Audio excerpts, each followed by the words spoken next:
Madame, Messieurs, bienvenue sur Gabon 24 dans cette édition spéciale où nous allons décrypter avec plusieurs invités sur ce plateau le discours à la nation du président de la République. Vous venez de l'écouter, un discours empreint de patriotisme, de bilan, mais également qui se projette vers l'avenir. Et avec moi, comme premier invité sur ce plateau, Théophane Zamzé-Biogé, conseiller spécial, porte-parole du président de la République. Monsieur le conseiller spécial, merci d'avoir accepté l'invitation de Gabon 24. Merci de m'avoir invité. Bonsoir Marielle. Bonsoir à vous. Peut-être une première question.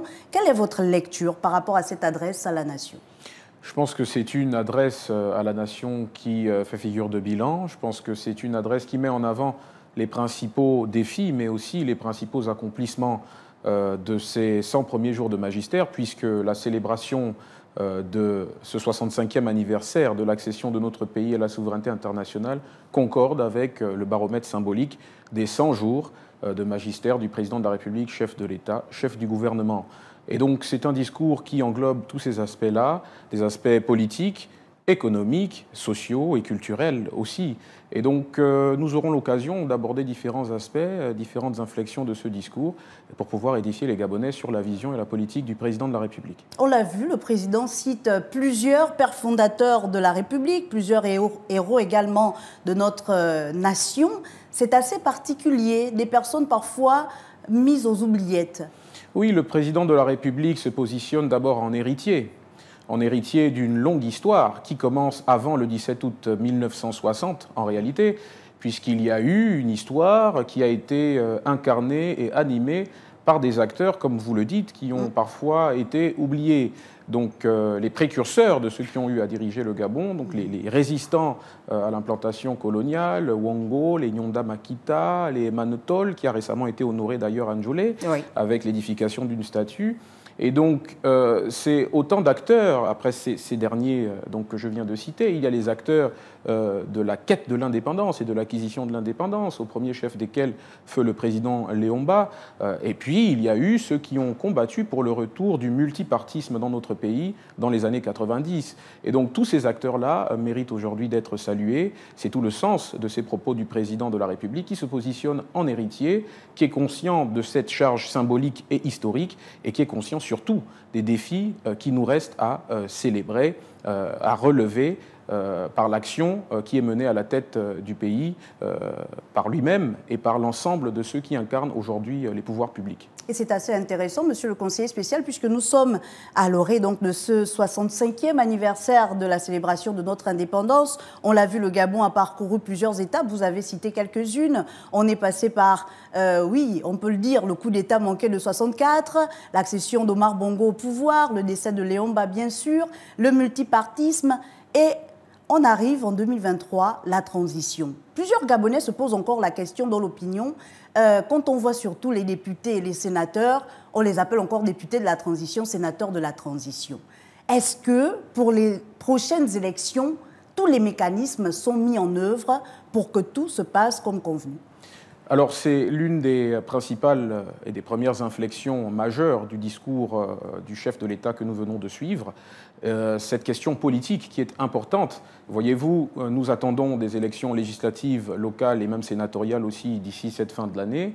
Et le souhait du président de la République, c'est que ces élections se passent aussi bien que l'élection présidentielle du 12 avril dernier, dont l'organisation, le déroulé et l'issue a été félicité par l'ensemble de nos partenaires et par les Gabonais eux-mêmes.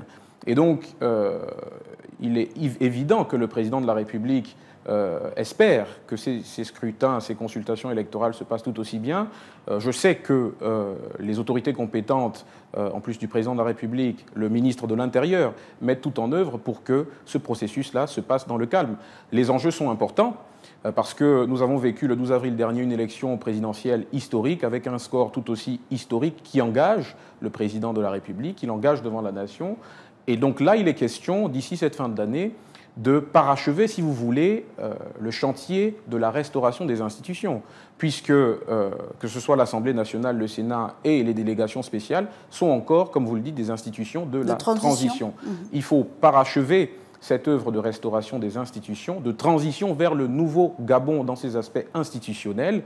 Et donc, les Gabonais sont invités a témoigné le même engouement que pour la présidentielle, et les autorités compétentes s'attellent d'ores et déjà, vous suivez l'actualité, à ce que ce scrutin-là, la préparation de ce scrutin se passe dans les meilleures conditions pour que les Gabonais, là encore, aient l'occasion de choisir librement et en toute transparence, celles et ceux qui vont les représenter à l'Assemblée nationale, au Sénat et dans l'ensemble des mairies sur l'ensemble du territoire national. Et les Gabonais veulent bien manifester cet engouement, mais il y a que la loi sur les partis politiques qui a été adoptée récemment fait état d'un nombre de 12 000 adhérents pour certains partis politiques, mais en tout cas on place certains critères. Et beaucoup dans l'opinion pointent du doigt cette loi en disant qu'elle serait un instrument pour retourner vers une sorte de monopartisme. Alors vous savez, en toute chose, dans la vie d'une nation, il faut qu'il y ait des règles. Il faut qu'il y ait des règles. Quelle est la situation antérieure? D'ailleurs, la situation que nous vivons encore, puisque la mise en œuvre de cette loi est en cours. La situation, c'est quoi? C'est que nous avons dans notre pays pas moins de 400, ou du moins 104, 104 formations politiques existantes. 104 formations politiques. Vous comme moi ne pouvons pas en citer 60, ni même 50. J'en fais l'aveu sur ce plateau. Ça veut dire quoi? Ça veut dire que bon nombre, je dirais même l'écrasante majorité de ces formations politiques ne sont simplement pas présentes dans le quotidien des Gabonaises et des Gabonais. Au-delà des 12 000 adhérents, il y a un ensemble d'autres critères qui sont pour le moins pertinents. L'exigence d'avoir une activité comptable, transparente, lisible. L'exigence d'avoir un compte en banque. L'exigence que ces 12 000 adhérents soient répartis sur l'ensemble du territoire national pour dépasser le phénomène des partis provinciaux, certains même familiaux, régionaux. Et donc, je pense que c'est un ensemble d'exigences qui visent à responsabiliser les acteurs politiques. N'oublions pas que la fonction première d'une formation politique, c'est d'accéder au pouvoir. C'est de pouvoir un jour exercer le pouvoir. Si on veut exercer le pouvoir, il faut être en capacité de s'adresser aux Gabonais, d'être au contact des réalités des Gabonais sur l'ensemble du territoire national. Il faut s'en donner les moyens. Évidemment, ce sera beaucoup plus difficile aujourd'hui que d'animer l'activité d'un parti politique, mais ça doit être difficile. C'est une bonne chose. Ce n'est pas une mince affaire que de prétendre diriger un jour les Gabonaises et les Gabonais. Il faut que ce soit exigeant, parce que la politique doit redevenir une affaire exigeante, elle doit redevenir une affaire sérieuse. Et je pense d'ailleurs que c'est tout le sens de ce texte qui, rappelons-le quand même, est issu d'un processus inclusif et consultatif. Les prémices se situent au niveau du dialogue inclusif d'Angonje. Ensuite, il y a un groupe de travail, un comité de rédaction de ce texte qui a été constitué en intégrant des représentants de la classe politique indépendamment de leur bord. Donc on a vraiment élargi l'horizon des contributeurs à la rédaction de ce texte. Et donc, un texte a été proposé, il a été soumis ensuite au processus de validation parlementaire, et aujourd'hui, il va entrer en vigueur.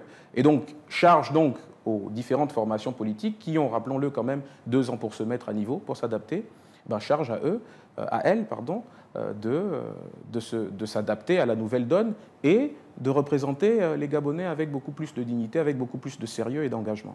La géopolitique comme mode de gouvernance à laquelle nous avons été nourris n'a pas porté les fruits escomptés. Cela doit prendre fin, dixit Brice Clotaire Oligui Nguema. Quand on regarde un peu l'échiquier politique national, monsieur le conseiller spécial, on a tendance à voir dans certaines régions du pays que si vous n'appartenez pas à un clan, vous n'appartenez pas à une famille, vous ne pouvez pas avoir accès à certaines fonctions, même électives.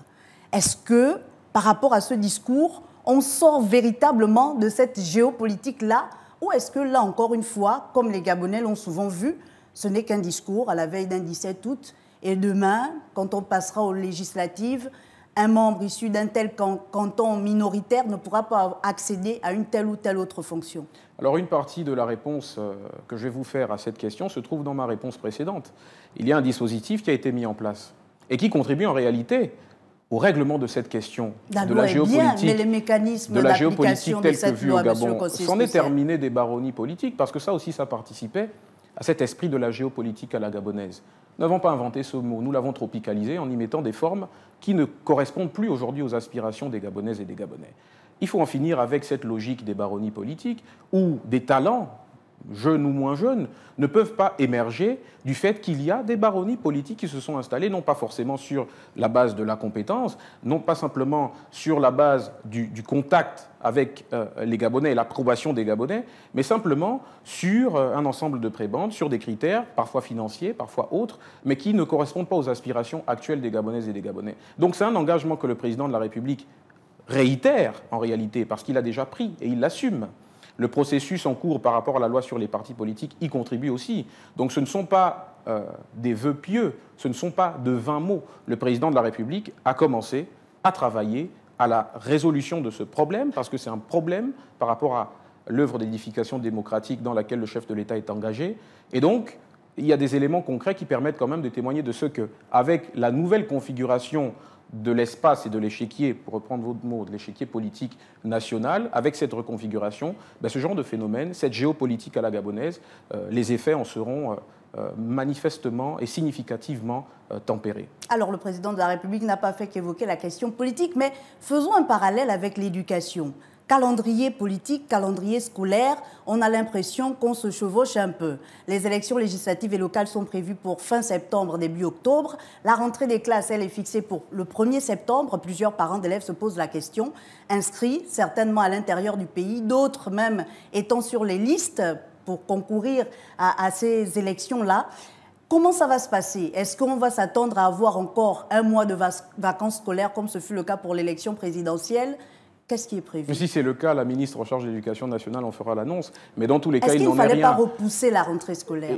Il n'en est rien à l'heure actuelle. Ce qui est certain, c'est que nous avons là un mois d'août particulièrement chargé.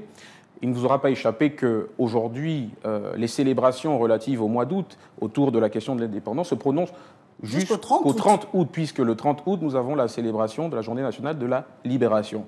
Et donc, il était impossible, techniquement, matériellement, il était impossible que de faire remonter la tenue de ces échéances électorales au mois d'août. Il a d'abord été question de faire face à cette exigence de tenir le calendrier de la transition, qui a d'ailleurs été tenu au-delà de l'échéance de 2 ans qui était fixée, puisqu'au bout de 18 à 19 mois, le chef de l'État et les autorités autour de lui ont procédé à l'organisation de l'élection présidentielle. Et donc, techniquement, matériellement, nous ne disposions pas du temps nécessaire pour faire remonter ces échéances et ces consultations au mois d'août. Donc, c'est juste une question de calendrier et il faut parier que les autorités compétentes, sectorielles, sauront prendre les dispositions pour que nos jeunes apprenants soient ménagés et qu'il n'y ait pas un bouleversement dans leur... Et que l'impact de ces scrutins électoraux ne perturbe pas trop la rentrée scolaire. Monsieur le conseiller spécial, parlons un peu d'économie. Le président est ambitieux. Il parle d'aller vers un taux de croissance de 10%. En l'état actuel des choses, est-ce que ce n'est pas utopique? Alors, ce n'est pas utopique. Le chef de l'État se base là encore sur des éléments concrets. Il faut savoir Il faut rappeler qu'à la fin 2024, on était à 2,9%. Oui, presque 3% en 2024 selon la Banque mondiale. Et là, on ambitionne d'aller vers un taux de croissance à 2 chiffres, ce qui est important. Donc 10%, c'est important. Mais ces ambitions s'appuient sur un début de matérialisation, là encore. Il y a des ambitions qui ont été affirmées et qui ont d'ores et déjà commencé à être implémentées dans plusieurs secteurs de l'économie nationale. Dans le secteur pétrolier, et ça rejoint toute la logique de ce discours dans ses aspects économiques, qui est orienté donc vers la transformation locale des ressources et, de manière globale, vers la maîtrise, une plus grande maîtrise de nos ressources stratégiques, donc par nous-mêmes. Ça a commencé d'abord avec le pétrole.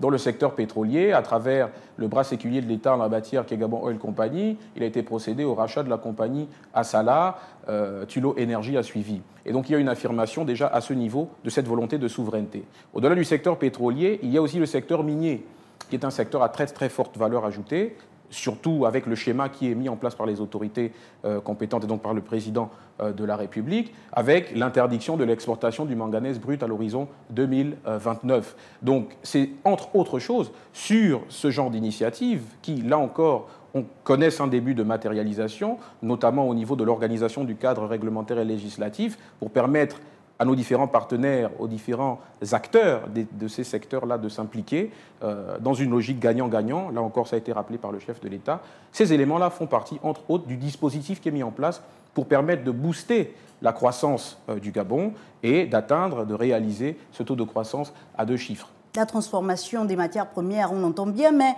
Qu'en est-il des autres secteurs? On parle quand même de la diversification de l'économie depuis un certain nombre d'années au Gabon. Est-ce qu'aujourd'hui, dans la Ve République, on pourra passer de la parole à l'acte? Au-delà du secteur pétrolier et du secteur minier, il y a le secteur de la pêche aussi. Il y a une mesure phare qui a été, là encore, prise par le chef de l'État, c'est-à-dire la suspension de l'accord avec l'Union européenne, qu'il faut renégocier aujourd'hui. Il y a des quantités inestimables de notre poisson qui sont prélevées dans les eaux gabonaises sans que nous n'en ayons eu le contrôle jusqu'à présent. Et donc il est question de permettre aux Gabonaises et aux Gabonais de s'investir davantage dans ce secteur et de permettre au pays de maîtriser ce secteur. C'est un secteur en plus des deux que je venais de citer. Et à titre d'exemple, comme ça en passant, c'est l'occasion, vous avez Gabpêche, qui est une entreprise qui s'est constituée grâce à un accompagnement de la BCEG. Là encore, c'est du très concret, puisque la BCEG a été mise en place par le président de la République, abondée à hauteur de 25 milliards de francs CFA. Gabpêche a bénéficié d'un accompagnement de 200 millions de francs CFA, comme pour dire que c'est du concret, ce n'est pas une utopie. Au-delà de la pêche, il y a le domaine du numérique, du digital. Là encore, le président de la République en a parlé. Il y a, entre autres initiatives, la construction future d'un data center, en partenariat avec la compagnie Cibastion, avec à la clé la formation d'un peu plus de 1000 de nos jeunes compatriotes. Il a annoncé par ailleurs la dotation de quelques 10 000 ordinateurs pour s'inscrire dans la même logique et booster aussi le domaine du numérique. Donc c'est un schéma global, il n'y a pas que l'industrie ou les industries extractives, c'est vraiment une approche globale, la pêche, le digital, le numérique du moins, pour permettre à l'économie gabonaise d'être une économie résiliente et qui fasse de la place à toutes celles et tous ceux qui ont la volonté de contribuer à cet essor, à ce nouvel essor économique incarné donc par la politique mise en place par le président de la République. En parlant de la BCEG, le président note un faible engouement constaté. Est-ce que ce n'est pas dû au fait que les critères pour avoir accès au crédit à la BCEG sont un peu trop rigides? Je pense qu'en toute chose, l'entrepreneuriat, ce n'est pas une aventure qu'il faut prendre à la légère. C'est une entreprise sérieuse, une aventure sérieuse lorsqu'on décide d'être entrepreneur. Et commencer à entreprendre, c'est déjà commencer par savoir présenter un projet pour pouvoir bénéficier d'accompagnement. Il y a deux grandes problématiques auxquelles on a toujours fait face au Gabon en matière de développement de l'entrepreneuriat. C'est d'une part, et ce n'est pas exclusif bien entendu, d'une part l'accès au financement oui. Et d'autre part l'accès au marché. Sur cette question de l'accès au financement, de manière très concrète, le président de la République a mis en avant la BCEG. En toute chose, il y a des conditionnalités, mais il y a quand même des taux aussi qui sont très intéressants du côté de la BCEG. On parle de 5%, c'est quand même très intéressant pour les entrepreneurs gabonais. Donc là aussi, au-delà des difficultés qui sont en réalité des difficultés relatives, mais qui sont des difficultés qui tiennent à quoi? À la constitution d'un dossier. Là encore, c'est l'opportunité d'inviter nos compatriotes à faire preuve de volonté. Parce que peut-être que parmi eux, il y en a encore qui se disent que bon, c'est toujours la même chose. Mais monsieur le conseiller spécial, on a des retours de Gabonais qui disent avoir déposé des dossiers il y a des mois, mais qui n'ont pas eu de suite. Pourtant, je viens de vous donner un exemple très concret de Gabpêche, oui, pour Gabpêche, de 200 millions de francs CFA. Vous avez des chiffres, mais les autorités compétentes, elles aussi, ont des chiffres.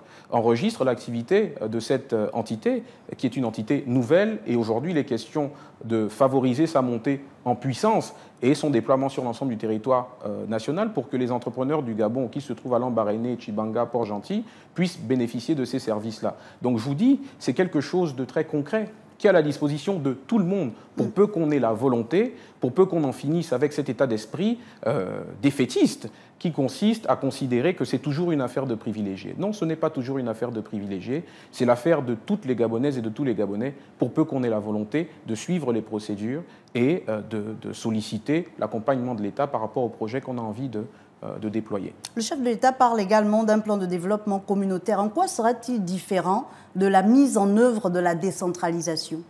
Alors, au-delà de la décentralisation, là, on entre dans les 6 ans et 8 mois restants du mandat en cours. Et pour mener à terme, au-delà de l'ensemble des projets inscrits sur le court terme, pour certains d'entre eux sur le moyen terme, il faut envisager le mandat, il faut envisager et considérer le projet de société avec l'ensemble des projets structurants qui y figurent. Le chef de l'État a insisté sur la planification. Et ce n'est pas pour rien d'ailleurs qu'il y a un ministère de la planification qui existe au sein de l'actuelle équipe gouvernementale. Donc il faut planifier pour permettre la réalisation du projet de société de manière globale. Il y a des projets qui vont s'inscrire sur la durée, qui sont annoncés et contenus dans le projet de société. Et pour ça, il faut de la planification. Tout ne pourra pas se faire tout de suite et partout, comme lui-même il l'a souligné. Les choses se feront progressivement en fonction des priorités de développement national. Et donc, il faut bien un plan. Il faut bien un plan. Au-delà du projet de la transition, du plan qui a guidé la transition, qui visait en réalité à répondre à un certain nombre d'urgences qui correspondaient aux réalités concrètes vécues par les Gabonaises et les Gabonais dans nos quartiers. Maintenant, lorsque le président parle de structurer l'économie, de la rendre plus résiliente, ce ne sont pas des choses qui se font dans l'urgence. Il faut une planification pour que nous évitions les effets de paille. Les Gabonais sont fatigués des effets de paille et des éléphants blancs. Et peut-être que les Gabonais sont fatigués, monsieur le conseiller spécial, parce qu'on ne fait pas le bilan d'abord du plan qu'on a eu à adopter. On va directement dans un autre plan. On était en juillet avec les membres du gouvernement. Ils ont adopté le plan national de la croissance et du développement. Mais qui vous a dit qu'on ne fait pas le bilan ? Le 16 août, mais peut-être l'occasion de dresser... Je crois que sur les médias publics, les membres du gouvernement se sont relayés pour expliquer secteur par secteur l'ensemble des réalisations qui ont été faites. Au-delà même de la période de la transition, nous sommes dans les 100 jours de l'action du président de la République. Il y a des rapports qui sont disponibles auprès des services compétents, auprès des ministères, auprès du sectoriel. Et je ne pense pas qu'on ne fasse pas de bilan.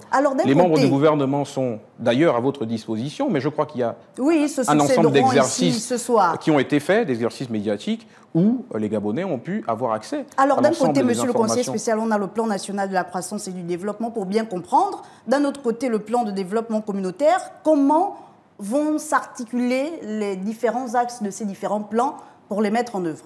Eh bien, écoutez, le président de la République aujourd'hui est chef du gouvernement. Il supervise, il pilote.